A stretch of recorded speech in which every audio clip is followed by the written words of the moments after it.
Good morning students. Yes, fifth class. You open page number 24. 24 पे हमारी एक picture दी हुई है. अभी first of all we solve it. हम इस पिक्चर को सॉल्व करेंगे, इससे रिलेटेड जो भी दिया हुआ है. ठीक है, देखिए यहाँ पिक्चर कंपोजिशन में look at the picture and answer the questions in one sentence. Picture को देखिए, तस्वीर को देखिए और एक प्रश्न का उत्तर एक सेंटेंस में दीजिए. Using the word clues given in the box. Box में जो वर्ड क्लूज संकेत दिए गए, इनके आधार पे, इनके बेस पे हमें तैयार करने हैं. अब देखिए आपको फ्लाइंग टुगेदर जो नेक्स्ट लेसन है वो अभी after some time we are going to start, but first of all we want to complete this lesson. अब देखिए इसमें पिक्चर कंपोजिशन में नेक्स्ट पेज 25 पे देखिए, यहाँ दे रखा है प्लम्बर. प्लम्बर का मीन्स होता है जो नल फिटिंग ठीक करता है. पेंटर नल फिटिंग करने वाला. पेंटर ये पेंटर होता है जो चित्रकारी करता है. मैसोन राजमिस्त्री होता है जो मकान या भवन निर्माण का कार्य करता है. इलेक्ट्रीशियन जो बिजली से संबंधित कार्य करता है. लेबरर श्रमिक होता है किसी भी प्रकार का कार्य करना. कारपेंटर बढ़ई होता है जो लकड़ी का कार्य करता है, फर्नीचर का काम करता है. गार्डनर माली होता है जो पौधों की देखरेख करता है, उनमें पानी देता है. अब देखिए who is laying the bricks. यहाँ क्वेश्चन है who is laying the bricks, कि ईंट जो है उसका कार्य कौन करता है. तो ईंट किसके काम आती है? मैसोन के काम आती है. हमें क्या करना है, मैं आपको एक क्वेश्चन बता रही हूं, उसके बाद में आपको डायरेक्ट फिल करने होंगे. Who is laying the bricks दे रखा है हमारी बुक के अंदर. इसमें हमें हु का आंसर देना है. मैसोन यहाँ पे क्या आ जाएगा, MASON. Mason as it is laying the bricks. ठीक है, यहाँ हु का आंसर हमने दे दिया. इसी वे में आपको इसमें नीचे जस्ट क्वेश्चन के नीचे आंसर फिल करते हुए चलना है, हैंड टू हैंड. मैं सिर्फ आपको शॉर्टली बता रही हूँ, वैसे एक्सप्लेन करते थे. नेक्स्ट क्वेश्चन है second, who is holding the ladder. सीढ़ी कौन पकड़ता है? लेबरर. हु की के प्लेस पे आप किसका यूज करेंगे? Labourer. Labourer is holding the ladder. आप बाद में कर लेना, हु को क्रॉस करके ना और यहाँ पे लेबरर लिख दीजिए, या सेकंड के लिए आप यहाँ पे कर सकते हैं. जैसे कि नंबर 1 में क्या है, मैसोन है तो उसके ऊपर आपने 1 लिख दिया, लेबरर के नीचे 2 लिख दिया, ऐसे और फिर एज इट इज. थर्ड है who is the man on the ladder. कहता है सीढ़ी के ऊपर वह व्यक्ति कौन है. अब सीढ़ी पे कौन चढ़ा हुआ है? इलेक्ट्रीशियन चढ़ा हुआ है. वो इलेक्ट्रिक वायर या किसी भी प्रकार का कोई कार्य कर रहा है. यहाँ हु के प्लेस पे क्वेश्चन नंबर 3 में इलेक्ट्रीशियन का यूज करेंगे हम. Electrician is the man of the ladder. Answer हो गया है इसका. Next, who is making the door. दरवाजे कौन बनाता है? Answer, carpenter is making the door. Carpenter दरवाजे बनाता है. नेक्स्ट क्वेश्चन है who is painting the wall. Walls दीवार के ऊपर पेंटिंग कौन करता है? Painter is painting the walls. दीवार पे पेंटिंग पेंटर करता है. नेक्स्ट देखिए लेटेस्ट टॉक में, इन ग्रुप ऑफ 5 डिस्कस. 5 लोगों का ग्रुप है. What you enjoy doing alone and what you like doing in a group. आप किस प्रकार से अकेले अपना एंजॉय करते हैं और ग्रुप के अंदर आप किस प्रकार से कोई भी कार्य करते हैं. Now prepare a list as shown below. जो नीचे लिस्ट दी गई है उसे देखिए. Things I like doing alone. वह वस्तु जिसे मैं अकेला पसंद करता हूँ. Things I like doing in a group. वह वस्तु जिसे मैं एक समूह में पसंद करता हूँ. जैसे अकेले के लिए यहाँ एक लड़की को पढ़ते हुए दिखाया गया है. इसमें आप अपनी चॉइस के अकॉर्डिंग खुद फिल करेंगे, टू सेल्फ, बट मैं आपको एक्सप्लेन करके ना और आपके अंडरस्टैंडिंग के लिए इसे क्लियर कर देती हूँ. I want to explain it to your understanding. आप देखिए इसमें रीडिंग रीडिंग हम अकेले कर सकते हैं, राइटिंग हम अकेले कर सकते हैं, डांस हम अकेले कर सकते हैं, ड्रॉ ए पिक्चर हम अकेले कर सकते हैं, फिल द कलर हम अकेला ये कार्य कर सकते हैं। तो इसमें और भी बहुत सारी एक्टिविटीज हैं, there are many activities doing by alone. बहुत सारी ऐसी एक्टिविटीज हैं जो कि अकेले में की जाती हैं। अब नेक्स्ट देखिए, things I like doing in a group. ऐसी चीज जिसे आप पसंद करते हैं ग्रुप में करना, जैसे प्लेइंग ए गेम, कोई भी खेल खेल रहे हैं तो ये ग्रुप में भी खेला जा सकता है, अकेले के लिए बहुत कम गेम्स होते हैं। नेक्स्ट है जैसे डांसिंग है, सिंगिंग सॉन्ग्स है, या फिर किसी भी प्रकार की दूसरी कोई भी एक्टिविटीज है, कोई भी कार्य है, वो आप इसमें फिल करेंगे। नेक्स्ट दिया है नेक्स्ट पेज पे 26 पेज पे, in your family what activities are done individually and as a group. आपके परिवार के अंदर कौन सी ऐसी गतिविधियां हैं जो व्यक्तिगत रूप से की जाती हैं, और इसके अलावा कुछ गतिविधियां ऐसी होती हैं जो कि कौन सी हैं जो सामूहिक की जाती हैं। ये आप अपनी फैमिली के बेस पे लिखेंगे कि अकेले मैं क्या करती हूँ या करता हूँ, या मेरे परिवार के लोगों के साथ में हम क्या करते हैं। डू सेल्फ दिस क्वेश्चन, आपको ये क्वेश्चन अपने आप करना है। जैसे इसमें मैं आपको थोड़ा सा समझा देती हूँ। माई मदर डिसाइड्स, मेरी माँ ने डिसाइड किया। अब उन्होंने क्या डिसाइड किया, गो फॉर वॉक, वॉक पे जाने के लिए अकेले या ग्रुप में, जो कुछ भी है वो आप अपनी चॉइस के अकॉर्डिंग फिल करेंगे। My father decides, my father ने क्या डिसाइड किया है, उन्होंने क्या निर्णय लिया है, उनको क्या करना है, तो वो भी आप उनकी चॉइस के अकॉर्डिंग पूछ के लिखेंगे। आई डिसाइड, मैंने क्या डिसाइड किया है, मेरी क्या डिजायर है, वो मुझे लिखनी है। सभी को आपको अपनी अपनी डिजायर लिखनी है। एवरी स्टूडेंट अपनी सेल्फ डिजायर इसमें फिल करे। वी डिसाइड, हमने क्या निर्णय लिया है मिलके, यानी कि हमने का मीन्स है हमारे परिवार के सभी मेंबर उसमें इंक्लूड होते हैं। सो आपको ये करना है। नेक्स्ट आ जाइए, लेट अस राइट में in the puzzle find the words given in the column. देखिए कॉलम के अंदर आपको एक वर्ड पाना है। Notice that these words are formed by joining two words, one is done for you, जिसमें कि एक आपको करके बताया गया। फाइंड सम मोर सच वर्ड्स, जैसे इसी प्रकार के और वर्ड्स आपको प्राप्त करने हैं। अब मैं आपको एक वर्ड बता देती हूँ, ठीक है, उसके बेस पे आप इस पजल को भी सोल्व करेंगे। बच्चों के अंदर ये क्रिएटिविटी होती है। क्रिएटिविटी की चीजें हैं कि do self and learn self, स्वयं करें और स्वयं सीखें। ये बहुत अच्छी एक्सरसाइज दी हुई है आपकी बुक में। जैसे मैं अभी आपको बताती हूँ, ये देखिए मैंने यहाँ पे क्या लिखा हुआ है, समटाइम, एवरीवन, बास्केटबॉल, नोबडी और टीम वर्क एंड बटन। ठीक है, इनके ऊपर हम जब टिक मार्क करेंगे, जैसे मैंने सबसे पहले आपका समटाइम है, तो समटाइम हमें देखना है कि कहाँ है। ये ऐसे भी हो सकते हैं, आड़े तिरछे भी हो सकते हैं, और ये सीधे भी हो सकते हैं, राइट वे में भी हो सकते हैं, एंड अप डाउन भी हो सकते हैं। ठीक है, left and right and up and down दोनों में। यहाँ SOMETIME देखिए मैंने इसको क्या किया है, गोल घेरा बनाया हुआ है। ओके, तो ये चीज जो है इसी प्रकार से आपको इसमें से फाइंड आउट करने हैं और यहाँ पे फिल करने हैं। डू सेल्फ करें इसे आप, आपकी अंडरस्टैंडिंग के लिए मैंने एक्सप्लेन कर दिया है। नेक्स्ट है नेक्स्ट पेज पे 27 पे आ जाइए। Late us right a poem. एक पोएम दी हुई है। आई हैव ए काइट, मेरे पास एक काइट है, but need a friend to fly it with, लेकिन इसे उड़ाने के लिए मुझे एक मित्र की आवश्यकता है। आई नो ए सॉन्ग, मैं एक संगीत जानता हूँ, but need someone to hear it, लेकिन इसे सुनने वाले की किसी की आवश्यकता है।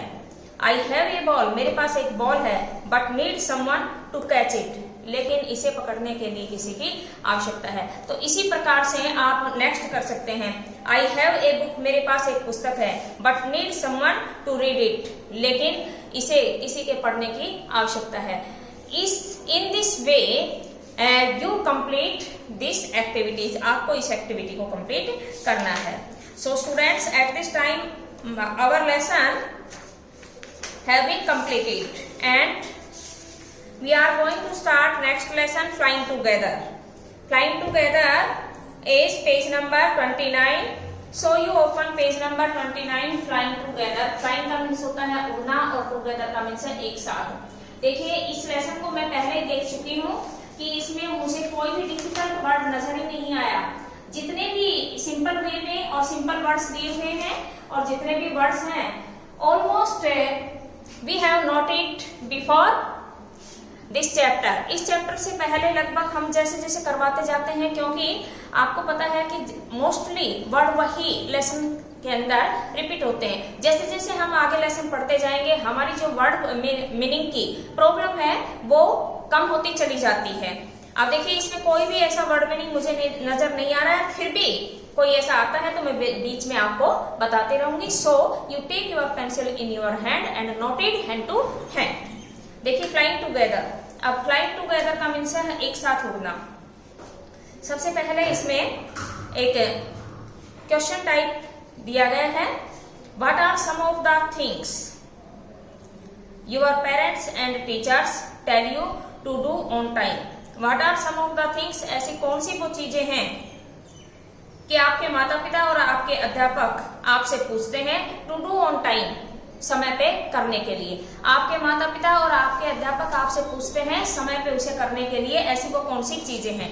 Get up in the morning, सुबह जल्दी उठें। डू टू होमवर्क, अपना गृह कार्य करें। पैक योर स्कूल बैग, और स्कूल का बैग पैक करें। ठीक है। What happened when you did not do, ऐसा कब होता है, आप कब नहीं करते। As they asked you to do, जो कुछ आपसे उन्होंने पूछा है क्या आप ऐसा करते हैं। अब देखिए इसमें साइड में दिया हुआ है रेड वर्ड्स के अंदर, trees and plants are to be conserve. Conserve का मीन्स होता है, इसका आप लिख लीजिए संरक्षित करना। संरक्षित का मीन्स क्या है, स के ऊपर बिंदी आएगी, संरक्षित, छ के छोटी की मात्रा संरक्षित करना या रखना। इसका मीन्स है सुरक्षित रखना, बचा के रखना।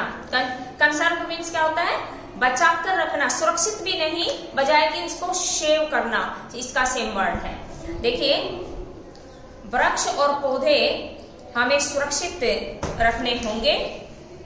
डिस्कस इन क्लास, अपनी कक्षा में इस पे विचार विमर्श करें। And find out which plants, creepers और trees may be harmful for the existence of others. Existence means विद्वान होना। कहता है कि हमें डिस्कस करना है कक्षा के अंदर और इस चीज का पता लगाना है कि ऐसे कौन से प्लांट्स, पौधे, क्रीपर्स, ऐसी कौन सी बेल और ट्रीज और ऐसे कौन से वृक्ष हैं मे बी हार्मफुल, जो कि हमारे लिए हार्मफुल मीन्स हानिकारक हो सकते हैं, for the existence of others, दूसरों की विद्वानता में। अब हम लेसन पे चलते हैं। Deep in a forest stood a very tall tree, कहता है जंगल के गहरे जंगल में एक बहुत ही लंबा वृक्ष खड़ा हुआ था। Its leafy branches, leafy means पत्तीदार, स्प्रेड चारों तरफ फैली हुई, ब्रांचेज शाखाएं, out like strong arms.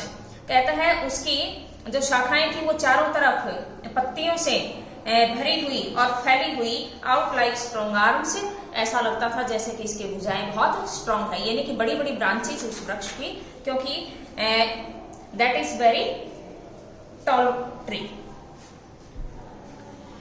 This tree was the home of a flock of wild geese. Geese means क्या होता है, GOOS, गूश मीन्स होता है नेवला, उसका प्लूरल है गीस। कहता है कि यह वृक्ष फ्लॉक ऑफ द वाइल्ड गीस, एक जंगल में रहने वाला नेवला जिसका कि समूह उस वृक्ष के नीचे रहता था, यानी कि वह नेवलों के समूह का घर था वह वृक्ष। दे फेल्ट सेफ देयर, वे वहां पे अपने आप को सुरक्षित महसूस करते थे। वन ऑफ द गीस was a wise old bird, कहता है कि उन ओल्ड बर्ड्स में से, उन वृद्ध जानवरों में से, पक्षियों में से वाइज जो था वह एक नेवला था। ही noticed A small creeper at the foot of the tree, अब उसने एक पेड़ के ऊपर एक छोटी सी बेल को चढ़े हुए देखा। He spoke to the other birds about it, अब उसने उसके बारे में दूसरे जो पक्षी थे उन्हें बताया। Do you see the creeper, he said to them, उसने उनसे कहा कि आप इस क्रीपर को, इस बेल को देख रहे हैं। लेट अस डिस्ट्रॉय इट, आओ इसे नष्ट कर दिया जाना चाहिए, आओ इसे नष्ट करें, तोड़ दें। Why must be destroyed, asked the गीस इन सरप्राइज, अब दूसरे जो नेवले थे उन्होंने बड़े सरप्राइज, आश्चर्य से पूछा कि क्यों, कि व्हाई मस्ट बी डिस्ट्रॉयड, हमें अवश्य ही इसे डिस्ट्रॉय करना चाहिए। इट इज सो स्मॉल, ये बहुत छोटी है। What harm can it do, ये हमें क्या हानि पहुंचा सकती है। माई फ्रेंड्स, मेरे मित्रों, replied the wise old bird, उससे वृद्ध वाइज बर्ड ने उत्तर देते हुए कहा, that little creeper will soon grow, कि ये छोटी बेल जो है ये बहुत जल्दी ही बड़ी हो जाएगी। As it creeps up this tree, और यह इस वृक्ष के चारों तरफ फैल जाएगी। It will became thick and strong, और जल्दी ही यह बहुत घनी और स्ट्रॉन्ग ताकतवर हो जाएगी। What of that said the गीस, अब गीस ने कहा कि आप ये क्या कह रहे हैं। What harm can a creeper do us, फिर इस बेल से हमें क्या हानि होगी। Do not you see, replied the wise bird, अब उस वाइज बर्ड ने उत्तर देते हुए कहा, डू नॉट यू सी, आप नहीं समझ रहे इस बात को। With the help of that creeper, इस क्रीपर की सहायता से, it will be possible for someone to climb this tree, इस के ऊपर चढ़ने में हमें हमारे में से किसी को भी संभावित रूप से हम इसके ऊपर चढ़ पाएंगे। उसने ये कहा कि अगर ये बेल इस पे रहती है तो संभावना है कि हम इस पर ठीक से चढ़ पाएंगे। ए Hunter can came up and kill us all, एक शिकारी यहाँ आ सकता है एंड किल अस ऑल, और हम सबको मार सकता है। क्यों, उसने ऐसा क्यों कहा था, क्योंकि जब वो चारों तरफ फैल जाएगी तो उन्हें दिखाई नहीं देगा कोई भी शिकारी आता हुआ, और वो मारे जाएंगे। Well there is no hurry, they replied, उन्होंने कहा उत्तर देते हुए, वेल ठीक है, देयर इज नो हरी, हमें ज्यादा जल्दी करने की आवश्यकता नहीं है। The creeper is very small, ये बेल बहुत छोटी है। It would be a pity to destroy it now, इसे अब हम अगर नष्ट करते हैं तो इसके ऊपर दया दिखानी होगी। Destroy the creeper while it is still young, आप क्रीपर को तोड़ दीजिए, इसे डिस्ट्रॉय कर दीजिए। While it is still young, अभी तो यह छोटी है। द ओल्ड बर्ड एडवाइज्ड, उस वृद्ध पक्षी ने पुनः उन्हें सलाह देते हुए कहा, नाउ इट इज टेंडर, अब ये कोमल है। And you can cut it easily, आप इसे आसानी से काट सकते हैं। Later it will become hard, कुछ समय पश्चात यह बहुत ही हार्ड हो जाएगी, कठोर हो जाएगी। And you will not be able to cut it, और आप इसे काटने के योग्य नहीं हो सकेंगे, नहीं होंगे। वी शैल सी, हम देखेंगे। वी शैल सी, हम देखेंगे। आंसर द बर्ड्स, दूसरे पक्षियों ने उत्तर देते हुए कहा। But they did not destroy the creeper, लेकिन उन्होंने उस बेल को नहीं काटा। They forgot the wise old bird advised, वे भूल गए कि उन्हें उस वृद्ध पक्षी के द्वारा क्या सलाह दी गई थी। Okay students, I have stop my lesson eight this time and you noted your homework.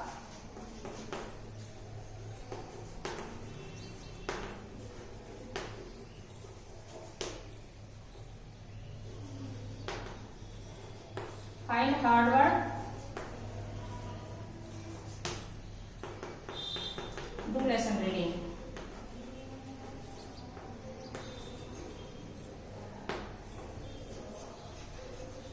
Do lesson reading. Okay. See you next day.